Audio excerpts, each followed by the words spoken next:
In the last video, I said I could put other projects on hold so I can talk about Frontiers. But I totally forgot that Sonic Superstars was coming out only a few days after that video was uploaded, so I guess they're going on hold for a bit longer. But yeah, today we're looking at Sonic Superstars. I just want to say this isn't going to be a super in-depth review of the game.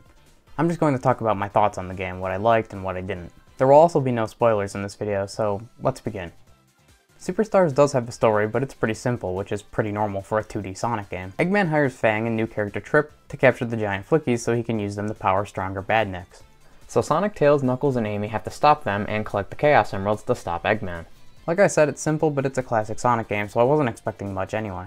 Classic Sonic games are mostly about their gameplay anyway. Personally, that's what I care about most when it comes to a game like this. 2.5D games kind of have a bad reputation with fans. While there are some good 2.5D games, like the Rush games, Sonic 4 and classic Sonic's levels and forces are not great. I mean, I know some people like Sonic 4, but the main problem those games had was the physics. One of the things that made the classic Sonic games stand out from other platformers at the time was how Sonic and the other characters would react to the terrain. They go faster downhill than uphill, rolling down a hill then up a ramp would launch them in the air, and jumping at the right angle during a loop would make them gain a bunch of speed. In Sonic 4 and the classic levels and forces, you can't do any of that. But thankfully in Sonic Superstars, the physics are pretty much perfect, if not exactly the same as the classics and Mania. Because of that, for me there was no getting used to the controls. I was able to just pick up and play this game because of how many hours I've put into the other games. Even if the physics are just like they were in the other games, that doesn't automatically mean this game is good. Obviously, the level design is important as well. And for the most part, I thought it was good. I'm not just saying that because the level aesthetics are new. I genuinely think the levels are fun, with gimmicks to help them stand out. I didn't like every gimmick though. There's a level later in the game that's a reference to an old Sega game. I like the reference, but the level isn't very interesting, and in my repeat playthroughs I wished I could just skip it. Thankfully, it isn't a very long level.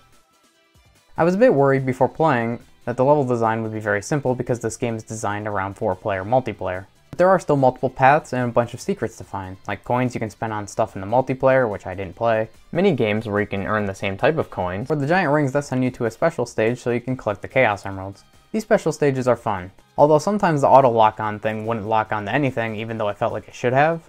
But other than the few times where that happened, they were fine. Collecting a Chaos Emerald will give you a new power-up. Each emerald gives you a new power. And this is what makes Superstars stand out from the other 2D Sonic games. These powers are kind of cool, but I'm not going to lie, I didn't find a use for all of them. My favorite powers are the Avatar and Bullet. Avatar was good at destroying boss fights, and Bullet reminded me of the Burst Wisp from Sonic Colors DS. Except the Bullet power was way easier to control. I also used the slow motion power and the vine power. The slow motion one was useful for the roller coaster part in the casino level, and the vine was great for exploration.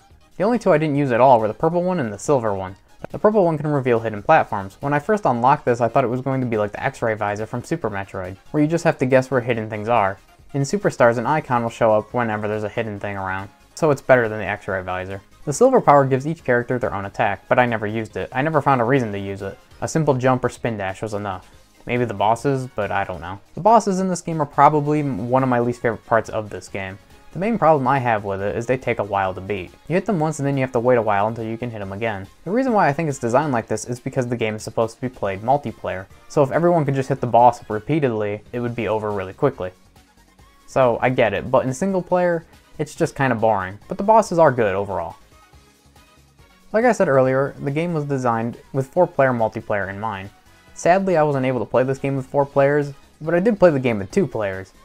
It was alright. Fortunately for us, the game doesn't have lives.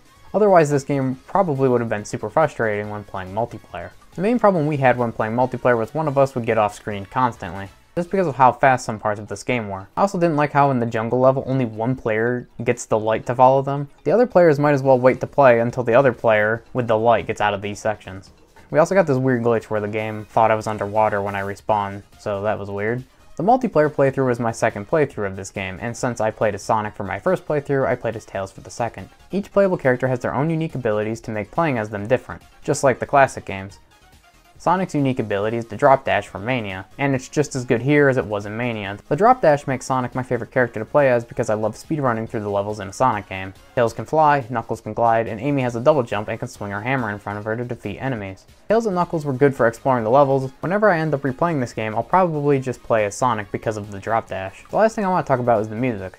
There were a few songs I thought were alright, but I'm not a big fan of this game's soundtrack. It gave me Sonic 4 vibes, and I'm not a fan of that soundtrack either. But overall, I had fun playing Sonic Superstars. I'm not sure where I would rank this compared to the other 2D Sonic games. And if you like older style platformers, I think Superstars is a good time. I think there could have been a few things that were done differently, or could have been improved on, but like I said, overall, I think it's a good game. I wish I was able to give the 4-player multiplayer a try though. What surprised me most about Superstars was the reception to this game. After I was done with all my playthroughs and writing down what I wanted to say for this video, I went on YouTube and searched Sonic Superstars review, and was surprised about the mixed reception. Some people really enjoyed this game and some really didn't, but I just wasn't expecting it. I understood why Frontiers got mixed reviews, but I was expecting Superstars just to be a game most people thought was alright to good.